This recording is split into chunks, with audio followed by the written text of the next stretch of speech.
किसान भाइयों नमस्कार। स्वागत है आपका हमारे YouTube चैनल धाकड़ एग्रीकल्चर में। किसान भाइयों, इस वीडियो में हम बात करेंगे कि लहसुन की फसल में 50 दिन के बाद में कौन कौन से खाद डालना चाहिए, कौन कौन से ज़रूरी काम करना चाहिए। पूरी जानकारी के लिए आप वीडियो को पूरा देखें ताकि आपको सारी जानकारी समझ में आ जाए। और वीडियो स्टार्ट करने से पहले आप में से जितने भी किसान भाई हमारे इस YouTube चैनल पर पहली बार पधारे हैं तो सबसे पहले आप इस वीडियो को लाइक कर दीजिए। और अगर आपने चैनल को सब्सक्राइब नहीं किया है तो नीचे स्क्रीन पर एक सब्सक्राइब का बटन है, उसे दबाकर चैनल को सब्सक्राइब कर लीजिए। और कमेंट करके ज़रूर बताइए कि आपके लहसुन की फसल कितने दिन की हो चुकी है। इस समय पर हालांकि लहसुन की जो किसान भाइयों की फसल है वो लगभग 50-60 दिन के लगभग हो रही है इस समय पर। तो जब आपकी फसल 50 दिन की हो जाती है तो उस समय पर आपको कुछ खाद डालने की आवश्यकता होती है। ऐसे में अगर खादों की बात करें तो बहुत सारे किसान भाई 50 दिन से पहले एक बार तो यूरिया खाद अपनी फसल में डाल ही देते हैं। तो अगर आपने एक बार पहले अपनी फसल में यूरिया खाद डाल दिया है तो आप 50 और 60 दिन के बीच में एक और बार यूरिया खाद का उपयोग कर लीजिए।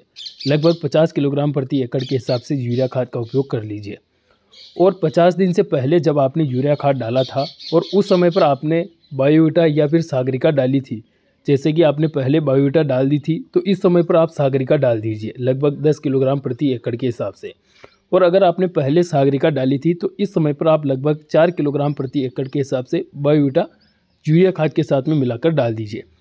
साथ में आप लगभग 10 से 15 किलोग्राम प्रति एकड़ के हिसाब से कैल्शियम नाइट्रेट भी यहाँ पर यूरिया खाद के साथ में मिलाकर ले सकते हैं। यहाँ पर 50 से 60 दिनों के बीच में केवल इन्हीं खादों की आवश्यकता होती है, ज़्यादा मात्रा में खाद की आवश्यकता नहीं होती है। यह जो खाद है यह खाद अपनी लहसुन में डालकर फिर अपनी लहसुन की पिलाई कर दीजिए 50 से 60 दिनों के बीच में। इसके अलावा कोई ज़्यादा खर्चा करने की आपको आवश्यकता नहीं है। अगर ऊपर से स्प्रे की बात करें तो स्प्रे में आप 50 से 60 दिनों के बीच में NPK 05234 का स्प्रे कर सकते हैं। NPK 05234 में 52% फास्फोरस और 34% पोटास पाया जाता है।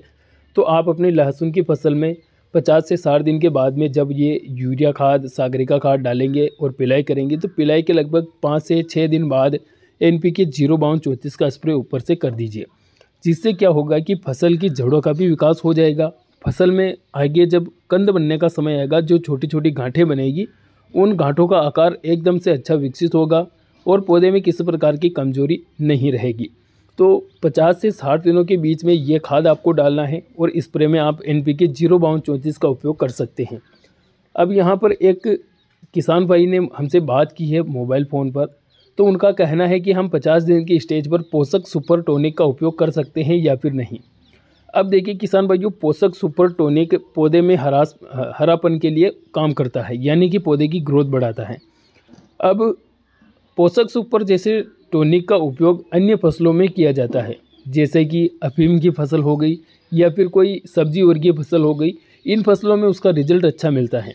अगर आप लहसुन में उसका उपयोग कर रहे हैं तो फिर मैं तो आपको यही कहूँगा कि आप उसका व्यर्थ का खर्चा ना करें, क्योंकि पोषक सुपर की जगह पर आप NPK फर्टिलाइज़र का भी उपयोग करते हैं तो यहाँ पर आपको आधी से भी आधी रेट में अच्छा फ़ायदा मिल जाएगा। तो आप पोषक सुपर या फिर किसी अन्य टॉनिक का उपयोग ना करते हुए फर्टिलाइज़र का उपयोग करें, NPK फर्टिलाइज़र का उपयोग करें, बायोविटा सागरिका जैसे फर्टिलाइज़र का उपयोग करें तो आपको बेहतर रिजल्ट प्राप्त होंगे। तो आप यह काम अपनी फसल में ज़रूर करें।